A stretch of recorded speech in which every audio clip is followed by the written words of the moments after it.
जीवन में संत, अगर जीवन में संत जुड़ जाते हैं तो भगवान जुड़ जाते हैं। इधर समझाते हैं आत्मदेव पत्नी को कि संत की वाणी है, वृथा नहीं जाएगी, तुम फल को खा लेना। तो उसने कह दिया ठीक है, अभी तो हम अपवित्र हैं और जब नहा लेंगे, सेवा आदि से निवृत्त हो जाएंगे तो फल को खा लेंगे। अपन फल को रख दिया और आत्मदेव नाम के ब्राह्मण तो चले गए, सारे नगर में कह दिया कि अब हमारे भी छोरा होगा। जो लोग हमारी अवहेलना करते थे, संत की वाणी है, भगवान कृपा करेंगे। पर क्या हुआ, इधर धुंधली सोचने लगी कि फल का तो पता नहीं संत ने दिया है कैसा। तब तक एक पड़ोसन आ गई, उससे पूछती है कि बहन ये बताओ मेरे पति फल लाए हैं और कह रहे हैं कि खा लो फिर संतान की प्राप्ति होगी। पर वो तो 12 बहाने बनाने लगे। पड़ोसन ने भी कहा कि संत का प्रसाद है, फल ही है, कौन सा जहर है, खा ले कोई नुकसान भी नहीं करेगा। अगर संतान ना होगी तो ना होगी, कौन सा कोई तू मर जाएगी। बोले ना, अगर संत की वाणी लग गई और हमने सुना कि जो स्त्री गर्भवती हो जाती वो दौड़ नहीं पाती।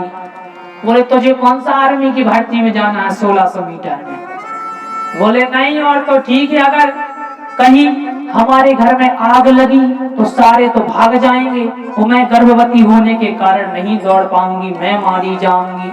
तो पड़ोसन कहती है जी कोई गारंटी है कि तेरे घर में आग लगेगी। बोले तू गारंटी लेवे कि ना लगेगी। अब पड़ोसन ने सोचा भगवान की क्या पता विचित्र स्थिति कभी लग जाए, जी मर जाए तो हम ही पे केस करिए। इसलिए उसने कह दिया जो तुझे करना है तो कल हम तो चले अपने घर।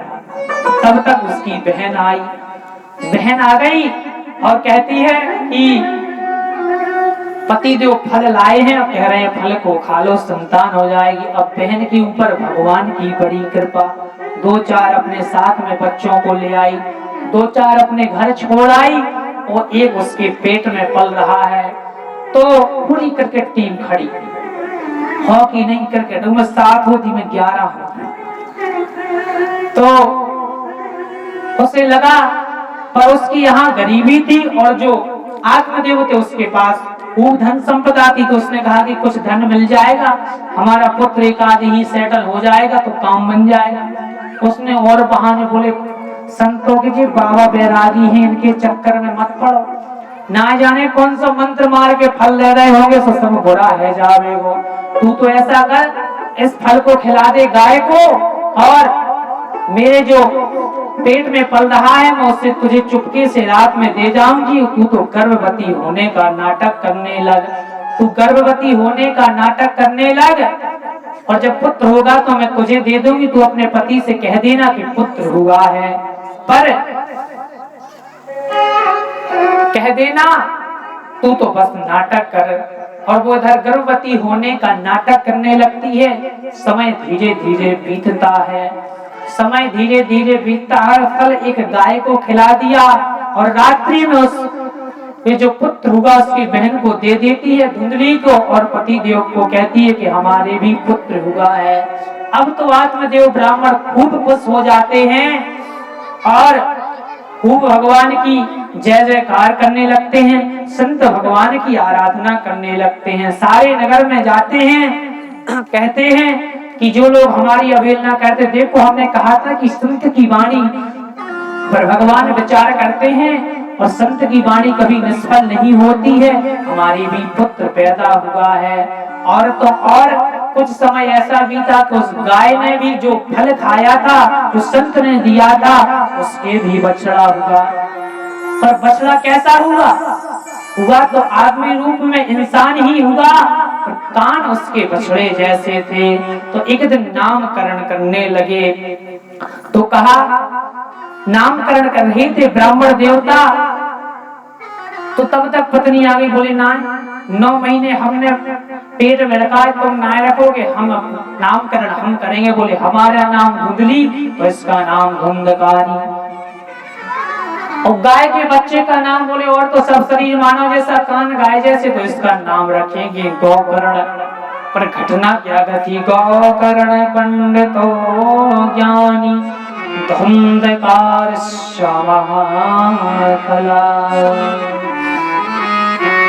गौकर्ण जी तो खूब पंडित ज्ञानी हुए, पर धुंधकारी महाखल।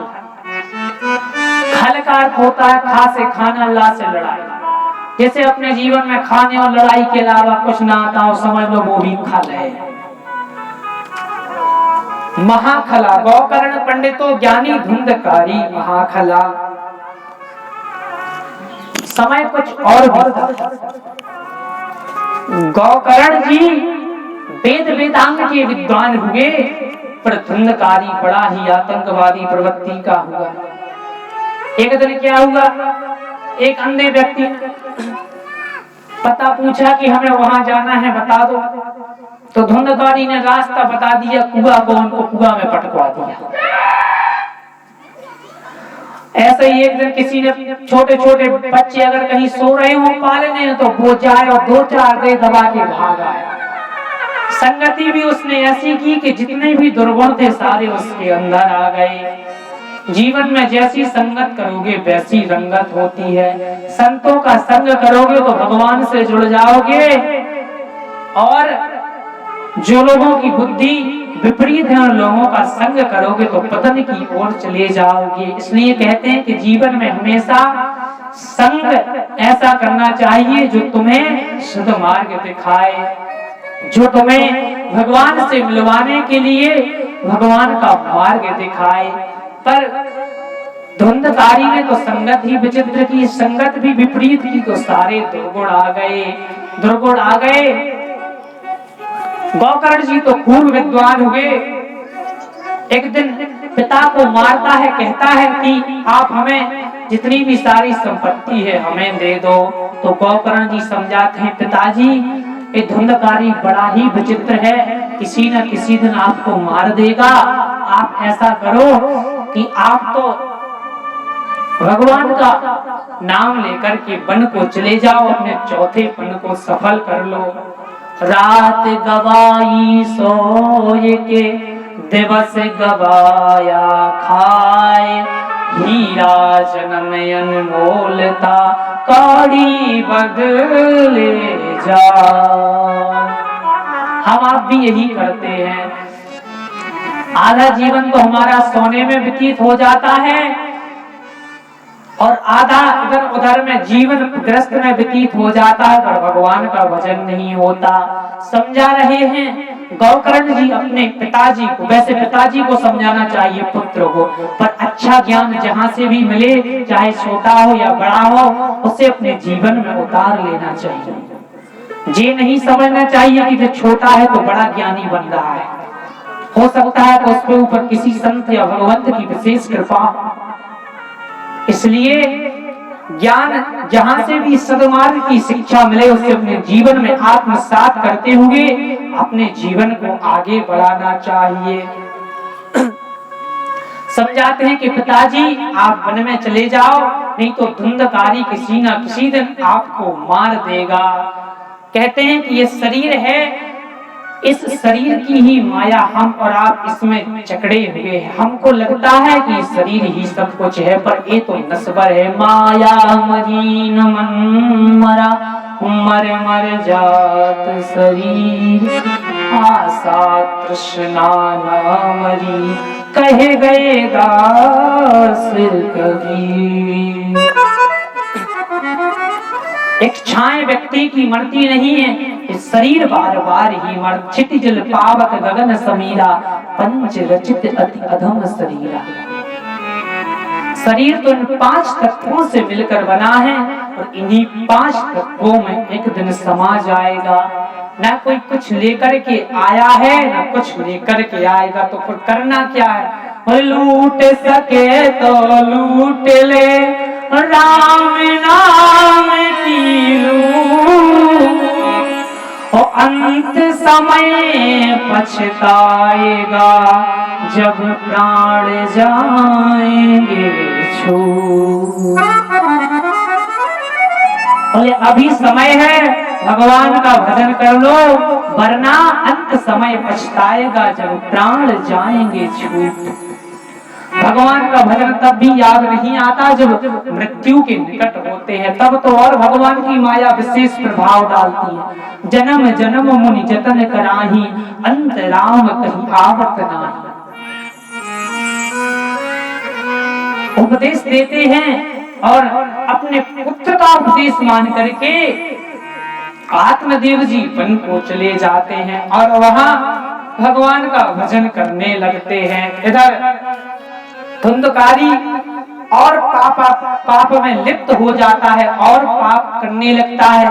5 वेश्याओं को लाता है, 5 वेश्याओं को ला करके वेश्या गमन करने लगता है, वेश्याओं का संग करने लगता है। एक दिन क्या हुआ कि उन वेश्याओं के लिए एक राजा के घर जाकर चोरी की, राजा के घर जाकर चोरी की तो राजा का धन लाए। वेश्याओं ने सोचा कि आज तो बच गया जी, किसी दिन अगर राजा को पता चल गया कि चोरी की है इसने तो राजा इसे भी पकड़ लेगा, तो फिर जी बताएगा कि हमने इनके लिए चोरी की, तो हम सब भी पकड़े जाएंगे, हम सब मारे जाएंगे। तो बोले क्या किया जाए? बोले इससे अच्छा है कि धुंधकारी को ही मार दो।